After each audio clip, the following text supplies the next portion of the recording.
Assalamualaikum warahmatullahi wabarakatuh.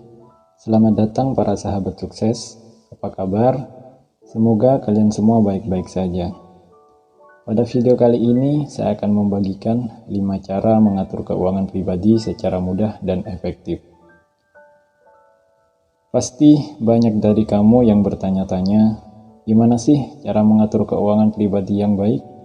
Pertanyaan ini biasanya muncul akibat ketidakmampuan seseorang dalam mengelola keuangan. Mampu mengatur keuangan pribadi dengan benar adalah keterampilan yang wajib dimiliki oleh semua orang. Ini ditujukan agar kamu terhindar dari masalah finansial yang tentunya akan membebani pikiranmu setiap hari. Berikut ini adalah cara mengatur keuangan pribadi yang bisa mulai kamu terapkan dari sekarang. Nomor 1, pisahkan keinginan dan kebutuhan. Sebelum kamu mulai menyusun rencana keuanganmu, ada satu hal yang wajib kamu pahami terlebih dahulu. Hal tersebut adalah membedakan apa yang menjadi keinginan dan apa yang menjadi kebutuhan. Kebutuhan pokok meliputi semua barang dan layanan yang wajib untuk dipenuhi pertama kali. Contoh dari kebutuhan pokok antara lain seperti pengeluaran untuk konsumsi sehari-hari, komunikasi, pendidikan, dan sebagainya. Sementara keinginan didefinisikan sebagai semua produk dan layanan yang hanya dipenuhi untuk memberikan kesenangan pribadi. Contohnya seperti barang atau jasa yang berkaitan dengan hobi dan gaya hidup. Dengan membedakan keduanya, mengelola finansial akan menjadi jauh lebih mudah dan terorganisir. Nomor 2, buat catatan keuangan pribadi.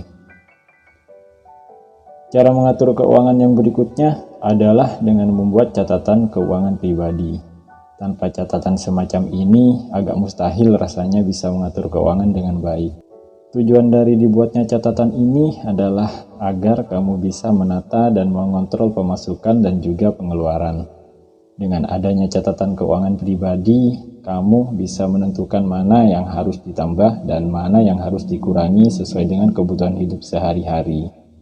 Catatan ini juga bisa digunakan untuk merencanakan tujuan jangka panjang.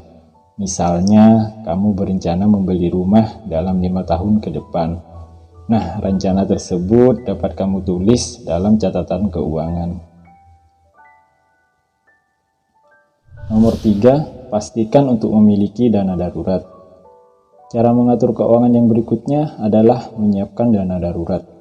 Memang tak semua orang memiliki pendapatan cukup yang bisa disisihkan untuk dana darurat. Namun, bila kamu termasuk orang dengan berpenghasilan cukup, tak ada alasan mengapa kamu tidak bisa menyiapkan dana darurat dari sekarang. Lagi pula, ada banyak kejadian yang membutuhkan pengeluaran yang seringkali tidak bisa diprediksi. Pada saat itulah kamu perlu memiliki dana khusus untuk kondisi-kondisi darurat tersebut. Dana ini bisa kamu kumpulkan melalui investasi atau tabungan khusus kondisi-kondisi mendesak. Nominal dana darurat yang perlu kamu miliki tergantung dengan pendapatan bulananmu, status sudah berkeluarga atau masih single. Nomor 4, pertimbangkan untuk memiliki asuransi. Memiliki asuransi merupakan salah satu cara mengatur keuangan pribadi yang sayangnya masih banyak diabaikan oleh sebagian orang. Mereka biasanya merasa seolah mengalami kerugian karena rutin membayar asuransi tapi tidak pernah secara langsung mendapatkan manfaatnya. Padahal asuransi ibarat payung di kala musim hujan. Kamu tidak tahu pasti kapan hujan akan turun, tapi kamu harus berjaga-jaga dengan menyiapkan payung sebelum hujan. Disinilah letak pentingnya membuat asuransi, terutama asuransi jiwa dan kesehatan. Nomor 5, usahakan untuk menghindari utang konsumtif. Cara mengatur keuangan selanjutnya adalah dengan menahan diri untuk tidak melakukan utang konsumtif. Yang dimaksud dengan utang konsumtif ialah utang yang digunakan untuk membeli barang-barang konsumsi yang nilainya sewaktu-waktu bisa turun. Utang konsumtif hanya akan membuatmu rentan terhadap masalah finansial. Jenis utang ini sangat tidak disarankan bahkan oleh para ahli keuangan. Itulah 5 tips sederhana cara mengatur keuangan pribadi secara mudah dan efektif agar kamu bisa lebih sejahtera dan kaya raya. Mudah-mudahan bermanfaat. Sampai jumpa di video berikutnya. Assalamualaikum warahmatullahi wabarakatuh.